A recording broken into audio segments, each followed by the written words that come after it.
विश्वासात घेतलं पाहिजे की आमचे स्वतःचे काही प्रोजेक्ट आहे का त्याच्यामध्ये टाके. तर लोक आम्ही पण लोकप्रतिनिधीच ना.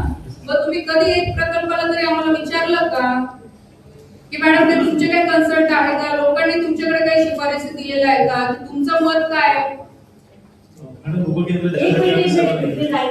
उपकेंद्र मला एकाचाही होत नाही. 4 कार्यक्रम झाले होते. मी एकाच कार्यक्रमात जाऊ शकले कारण आमचं अधिवेशन होतं. पण मला पालकमंत्री महोदयांकडे निरोप आला कार्यक्रमाचा, डिपार्टमेंटकडनं नाही. तुम्ही तारखा कसं काय विचारून घेत नाही आम्हाला? चर्चा तर करा तुम्ही आमच्याशी. 4 उपकेंद्र मान्य ना, जवाहरमध्ये 4 उपकेंद्राचं उद्घाटन झालंय.